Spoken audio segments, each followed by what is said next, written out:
Fatima Shirazi homemade product इस्तेमाल करने से 1 मंथ में 10 kg तक आप अपना वजन कम कर सकते हैं। सबसे कम दाम में वेट लॉस का तरीका हमारे यहाँ मौजूद है, वो भी no side effect, no diet, no exercise के साथ। आज ही कांटेक्ट करें फातिमा शिराजी होममेड प्रोडक्ट से और अपने आप को खूबसूरत बनाएं। Fatima Shirazi homemade product, golden heads colony, pillar number 213, Rajendra Nagar, Hyderabad 8142877400। Telangana के वज़ीर आला रेवंत रेड्डी ने गांधी भवन में कांग्रेस की सियासी उमूर कमेटी इजलास से खिताब करते हुए इम्कानात ज़ाहिर किए कि मुल्क में 1 माह बाद पार्लिमानी इंतखाबात का ऐलान हो सकता है। उन्होंने साथ ही ये भी ऐलान किया कि संक्रांति त्यौहार के बाद कांग्रेस उम्मीदवार का ऐलान करेगा। उन्होंने ये भी कहा कि एमएलसी की मखलूआ नशिस्तों पर पार्टी उम्मीदवारों का बहुत जल्द ऐलान किया जाएगा। इस सिलसिले में इंचार्ज एआईसीसी मानिकम टाइगर उम्मीदवारों का ऐलान करने की जिम्मेदारी संभालेंगे। रेवंत रेड्डी ने यह भी कहा कि जिन हलकों में पार्टी के अरकान असम्बली हो या ना हो, उन हलकों के तमाम मुस्तहिकीन को फलाही स्कीमात को पहुँचाने की जिम्मेदारी ज़िला इंचार्ज वज़ीर पर आयद होगी और स्कीमात के इस्तिफ़ादा कुनिंदगान का इंतखाब किराम सभा में किया जाना चाहिए। रियासती वज़ीर बीसी वेलफेयर व ट्रांसपोर्ट पूनम प्रभाकर ने आज doctor BR Ambedkar Telangana secretariat में अपने ओहदे का जायज़ा हासिल किया। ओहदे का जायज़ा लेने के बाद पूनम प्रभाकर ने TSRTC और महकमे ट्रांसपोर्ट के 3 फाइल पर दस्तखत किए, जिसमें माली साल 2024 के तीसरे सहमाही के बस पास में रियायत के तौर पर 212.50 करोड़ रुपए जारी करने के मुतालिक फ़ाइल भी शामिल है। इस मौके पर secretary A Shanti Kumari, principal secretary महकमे transport, vice chairman managing director RTC VC Sajjanar व दीगर मौजूद थे। कांग्रेस की सियासी उमूर कमेटी ने कांग्रेस के सीनियर लीडर सोनिया गांधी पर जोर दिया है कि वो इस बार तेलंगाना से इंतखाबात में हिस्सा लें। कमेटी ने हैदराबाद में मुनक्किदा इजलास में इस सिलसिले में एक मुत्तफ़िक़ा करारदाद मंजूर की। कमेटी के इजलास और फैसलों के बारे में मीडिया को तफसीलात से वाकिफ़ करवाते हुए सीनियर लीडर मोहम्मद अली शब्बीर ने कहा कि इजलास के दौरान 3 करारदादें मंजूर की गई, जिनमें कांग्रेस को तेलंगाना में मुंतखब करने के लिए अवाम का शुक्रिया अदा करना और पार्टी के कौमी रहनुमाओं से इज़हार तशक्कुर शामिल है। इस बात का जिक्र करते हुए कि इंदिरा गांधी को मेदक से मुंतखब किया गया था, शब्बीर अली ने कहा कि रियासत की आवाम सोनिया गांधी का शुक्रिया अदा करना चाहते हैं क्योंकि उन्होंने तेलंगाना को रियासत का दर्जा दिया था। उन्होंने कहा कि इजलास में 6 ज़मानतों पर तबादला ख्याल किया गया और वज़ीर आला रेवंत रेड्डी असम्बली में देगर ज़मानतों के बारे में बयान देंगे। उन्होंने कहा कि 28 दिसंबर को मुनक्किद होने वाली पार्टी के यौम तासीस में रियासत से 50,000 अफराद की शिरकत का इम्कान है। उन्होंने मज़ीद कहा कि नायब वज़ीर आला भट्टी विक्रमार्का ने रियासत के माशी सूरत हाल की तफसीलात से वाकिफ़ करवाया, जबकि उत्तम कुमार रेड्डी ने आबपाशी के शोबे की हालत के बारे में तफसीलात से वाकिफ़ करवाया। उन्होंने कहा कि पार्टी आवाम को बिजली, फाइनेंस, आबपाशी के प्रोजेक्ट्स में हुए करप्शन की तफसीलात से वाकिफ़ करवाएगी। ये कहते हुए इजलास में हर गाँव में इस महीने की 28 तारीख से ग्राम सभा मुनक्किद करने का फैसला किया गया। उन्होंने इंकशाफ किया कि इसी दिन राशन कार्ड्स के लिए दरख्वास्तें वसूल की जाएंगी। उन्होंने कहा कि वज़रा को पार्लिमानी हलकों के इंचार्ज के तौर पर जिम्मेदारियाँ सौंपी गई। उन्होंने मज़ीद कहा कि वज़ीर आला ने बताया कि नामजद ओहदों को जल्द पूरा किया जाएगा।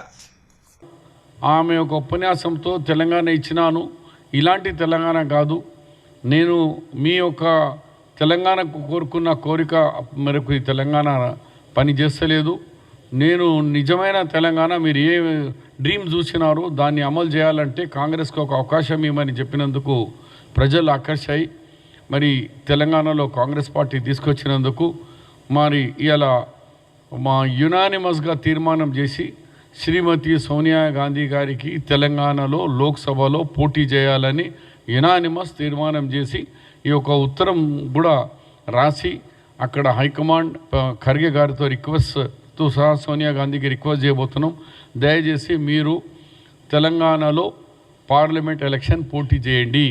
గతంలో కూడా శ్రీమతి ఇందిరాగాంధీ గారు మెదక్ పార్లమెంట్ నుంచి పోటీ చేసినారు. అదే చరిత్ర మళ్ళీ మీరు ఇక్కడికి వచ్చి తెలంగాణ మీరు ఇచ్చిన తెలంగాణలో మీరు తెలంగాణ తల్లిగా ఇక్కడ పోటీ చేయాలని కాంగ్రెస్ పార్టీ మరి తెలంగాణ ప్రజలు కోరుకుంటున్నారు. దయచేసి మా విజ్ఞప్తిని మీరు స్వీకరించాలని ఇక్కడికి రావాలని యునానిమస్గా పిఎస్సి కమిటీ తీర్మానం చేయడం జరిగింది. దాని తర్వాత ఈ డిస్కషన్స్లో మరి ముఖ్యంగా మీకు तेलंगाना के वजीर पी श्रीनिवास रेड्डी ने कहा है कि तेलंगाना में इंदिरा हुक्मरानी शुरू हो गई है।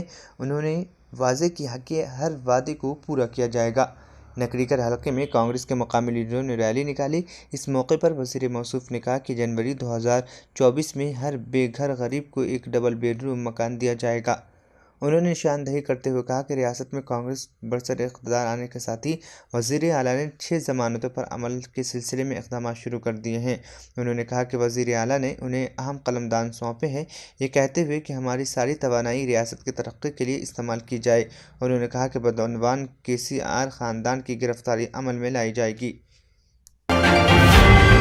ट्रैवल एजेंट ने बैरूनी ममालिक का झांसा देकर भारी रकम हासिल कर ली। इस सिलसिले में मंचूरियल के नौजवान ने रकम वापस करने का मुतालबा किया तो एजेंट के हामियों ने 5 नौजवानों पर हमला करके ज़ख्मी कर दिया और पुलिस में भी शिकायत दर्ज करवा दी। हुसैनी आलम पुलिस ने मुतासरीन के सेल फोन्स ले लिए। ज़राए के बमौजी मंचूरियल के अल्ताफ़ ने 1.5 साल कबल जुबली हिल्स में वाक़ प्लेटिनम कंसल्टेंसी से रुजू हुए, जहाँ पर प्रशांत से मुलाकात हुई। बैरून मुल्क जाने के लिए 3 लाख रुपये अदा किए गए। प्रशांत ने अल्ताफ़ को स्पेन, फ्रांस, पोलैंड, सिंगापुर और दीगर ममालिक भेजने का झांसा देता रहा। बादशाह वो फ़ोन पर दस्तयाब न था, मुलाकात भी न करता। अल्ताफ़ ने अपने 4 साथियों के साथ हैदराबाद पहुंचे और जुबली हिल्स में उसके ऑफिस गए। वहाँ पर भी प्रशांत नहीं मिला। बादशाह वो इसके मकान गए, जहाँ पर प्रशांत से मुलाकात न हो सकी। कुछ वक्त के लिए नौजवान उसका इंतज़ार करते रहे। उसी दौरान प्रशांत के 20 ता 25 रिश्तेदारों ने उन नौजवानों पर हमला कर दिया। ये नौजवान उस हमले में ज़ख्मी हो गए। उन्होंने 100 नंबर पर पुलिस को 2 मरतबा कॉल किया, उन्हें कोई रिस्पॉन्स नहीं मिला। कुछ देर बाद पुराना पुल चौरस्ते पर दोबारा हमला किया गया और फिर उन पर हमला कर दिया गया। नौजवानों ने जख्मी हालत में हुसैनी आलम पुलिस स्टेशन में शिकायत दर्ज करवाई। पुलिस मुतासरीन का साथ देने के बजाय उन जख्मियों के फ़ोन्स ले लिए। हमलावरों ने भी हुसैनी आलम पुलिस स्टेशन पहुंचकर जख्मियों के खिलाफ झूठी शिकायत दर्ज करवाई। मज़कूरा अपराध प्रशांत के मकान में ज़बरदस्ती दाखिल हुए हैं, जबकि जख्मियों का कहना है कि आप CCTV की जाँच कर सकते हैं। इस सिलसिले में जख्मियों ने city commissioner police Srinivas Reddy से इस वाक़े की जाँच का मुतालबा किया है। उन्होंने हमलावरों के खिलाफ कार्रवाई का भी मुतालबा किया है। बेटियों ने बाप की आखिरी रसूमात अंजाम दी। ये वाक़या भद्राद्री कोत्तागुडम ज़िले के मुनगूर में पेश आया। तफसीलात के मुताबिक गांधी बोमा मरकज़ से ताल्लुक़ रखने वाला नरसिम्हा बीमारी की वजह से चल बसा। उसको 6 औलादें हैं, ताहम 2 साल कबल नरसिम्हा राव का इकलौता बेटा मनी कुमार दरियाई गोदावरी में गर्क हो गया था। बेटा न होने के सबब नरसिम्हा राव की आखिरी रसूमात बेटियों ने अंजाम दी। सबसे बड़ी बेटी शमशान घाट जाने के लिए चिता के सामने रिवायत के मुताबिक मिट्टी का बर्तन हाथ में लेकर चल रही थी, जबकि बकिया 4 बेटियां बाप की लाश को कंधा दे रही थी। इस वाक़े का वीडियो सोशल मीडिया के मुख्तलिफ प्लेटफॉर्म्स पर तेज़ी के साथ वायरल हो रहा है। Dana Tours and Travels 10 days group packages for December and January. Group booking starts. Limited seats available. Package 85,000 only, including visa, tickets, accommodation and complete ziyarat. Baghdad, Najaf, Karbala, Hila, Kazimia and Kufa. Contact 939 485 4888. Telugu Desam party TDP के supremo Chandrababu Naidu और Jana Sena party JSP कायद पवन कल्याण ने आइंदा साल 2024 में मुनक़्क़िद आंध्र प्रदेश के assembly इंतखाबात की मुश्तरका हिकमत अमली पर तबादला ख्याल किया। नायडू ने हैदराबाद में पवन कल्याण से उनके मकान पर मुलाकात की। इन दोनों कायदीन ने रियासत के असम्बली इंतखाबात जो आइंदा साल लोकसभा के साथ मुनक़्क़िद होंगे से मरबूत मसाइल, मुश्तरका मंशूर और नशिस्तों की तक़सीम पर बातचीत की। साबिक़ चीफ मिनिस्टर नायडू और अदाकार से सियासतदान बने पवन कल्याण के दरमियान तकरीबन 2.5 घंटों तक बातचीत का दौर जारी रहा। JSPT सियासी उमूर कमेटी के सदर नशीन एन मोहन ने मीडिया के नुमाइंदों को बताया कि दोनों जमातों के कायदीन ने आंध्र प्रदेश को YSR कांग्रेस पार्टी की हुकूमत से निजात दिलाने के लिए मुश्तरका हिकमत अमली पर तफसीली गौर व खौस किया है। इन कायदीन ने इस बात पर भी जोर दिया है कि आंध्र प्रदेश के आवाम को बेहतर हुक्मरानी फराहम करते हुए किस तरह आगे बढ़ाया जाए। दोनों कायदीन ने मुश्तरका हिकमत अमली और मुख्तलिफ सियासी उमूर मसाइल पर गुफ्तगू की। इन 2 कायद ने आज बातचीत पर मुतमईन भी दिखाई दिए हैं।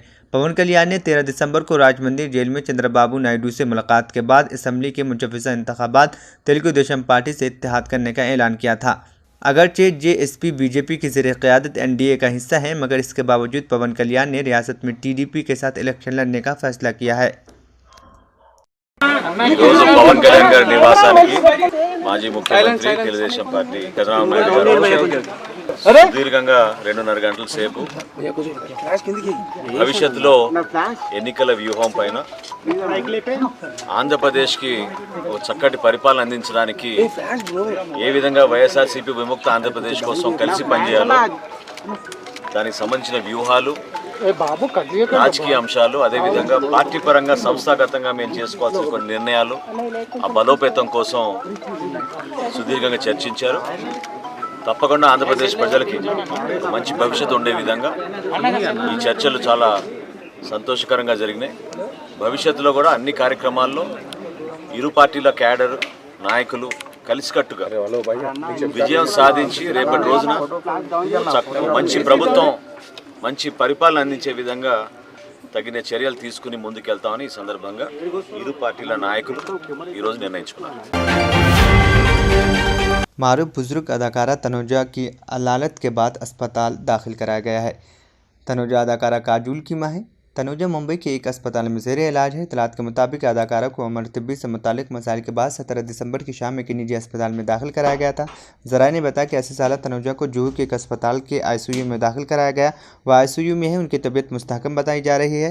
तनुजा कई हिंदी और बंगाली फिल्मों में काम कर चुकी हैं। हिंदुस्तान को तरक्की याफ्ता मुल्क बनने के लिए ग़ज़ा की क़िल्लत जैसे मसाइल हल करने की ज़रूरत है और इंसानी वसाइल के इंतहाई अहम असासों पर तवज्जो मरकूज़ करना नागुरेज़ है।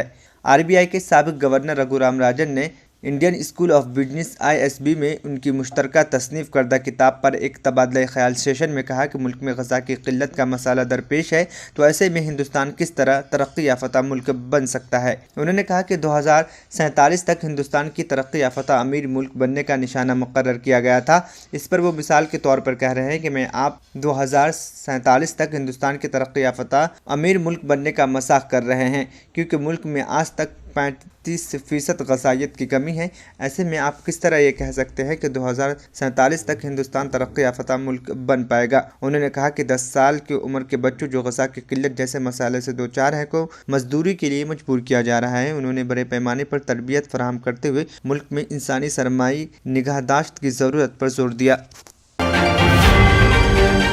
वस्ती एशिया के मुल्क तुर्कमेनिस्तान में आग से दहकता गहरा जिसको जहन्नम का दरवाज़ा नाम दिया गया है और सब इसकी जुस्तजू में है कि इसके पार क्या है।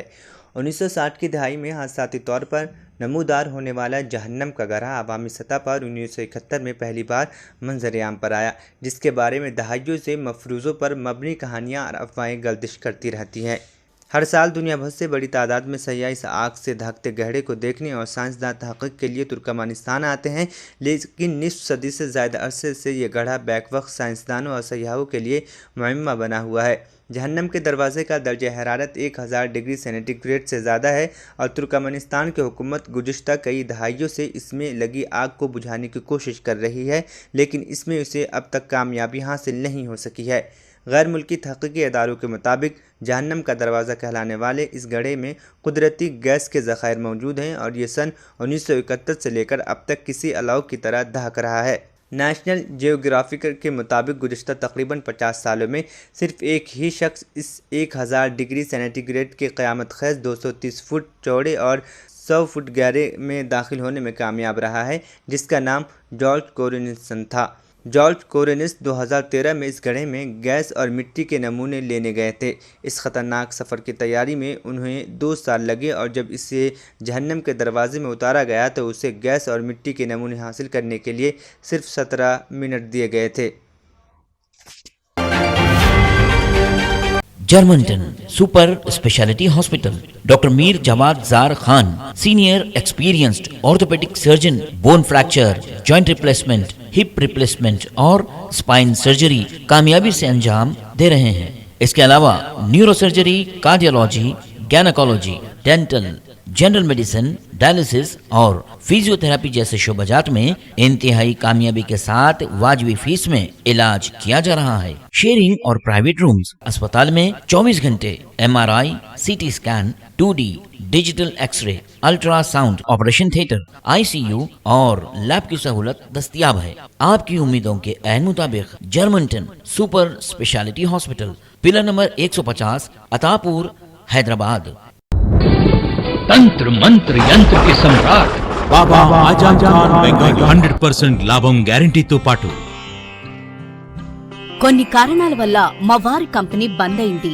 పిల్లల స్కూలు, ఇంటి ఖర్చులు ఏం చెయ్యాలో అర్థం కాలేదు. అప్పుడు మేమిద్దరం బాబా ఆజాం ఖాన్ బెంగాలీని కలిసాం. తర్వాత కొన్ని రోజులకే మా వారి కంపెనీ తిరిగి ఓపెన్ అయింది. ఇక మా జీవితంలో అన్నీ సంతోషాలే. నాకు చాలా కలలున్నాయి, కానీ జేబులో డబ్బులు లేవు. ఇంజనీరింగ్ చదివాను, కానీ జాబ్ లేదు. ఆ సమయంలో నాకేం చేయాలో అర్థం కాలేదు. అప్పుడు నా ఫ్రెండ్ ఒకడు బాబా ఆజం ఖాన్ బెంగాలీ గురించి నాకు చెప్పాడు. ఆయన్ని కలిసిన తర్వాత నేను ఒక కన్స్ట్రక్షన్ కంపెనీలో ఇంజనీర్ అయ్యాను. మేమిద్దరం ఒకరినొకరు ప్రేమించుకున్నాం. కాని మా ఇద్దరి తరపు పెద్దవాళ్లు మా పెళ్లి ఒప్పుకోలేదు. మేము బాబా ఆజం ఖాన్ బెంగాలీ గారిని కలిసాం. ఆ తర్వాత మా పెద్దలు మా పెళ్లి ఒప్పుకున్నారు. ఉద్యోగం, వ్యాపారం, ఇంటి పోరు, ఆర్థిక సమస్యలు, ప్రేమ వివాహం, చేతబడి చేయబడిన వారు, భార్యాభర్తల మధ్య గొడవలు, పెళ్లిలో ఆటంకాలు, సవతిపోరు, శత్రుబాధ, విదేశీయానం, సంతాన ప్రాప్తి, ముట్కార్ని వశీకరణం స్పెషలిస్ట్. నేను చేసిన పనిని ఎవరైనా సవాల్ చేస్తే వారికి నగదు బహుమతి.